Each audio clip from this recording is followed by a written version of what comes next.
DXDC RadyoMaN Report. Malampusong nadakpan sa sakop sa Malalag Municipal Police Station atol sa ilang gikasang hot pursuit operation ang suspect nga mitigbas Iyang Kainom sa Purok 3 Barangay Pito, Malalag, Davao del Sur gahapon sa kaadlawon May 6, 2024. Sa interview sa DXDC RadyoMaN Davao kang Police Major Emmanuel Manlatikan, ang Chief of Police sa Malalag MPS, giila ang biktima nga mao si Ruel Lasconia samtang ang suspect mao si Darela Pilayo. Migula sa imbestigasyon nga uban nag-inom ang duha apan kalit lang gitigbas sa suspect ang tangkugo sa biktima hinungdan sa hinalali niini nga kamatayon. While nagainom sila, doon na nagkuhan mga gitigbas sa kalit ni suspect. Tapos gitry doon nila ugod sa kuan para mapatambalan, pero nakuha naman nila na lifeless si Lascunia. Personal grudge gid nila. Pero na sila personal grudge nga dugay-dugay na po.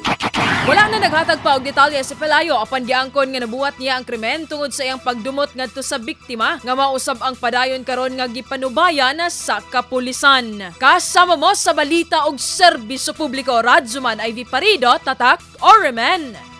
RadyoMaN News, Diretso Balitang Metro Davao.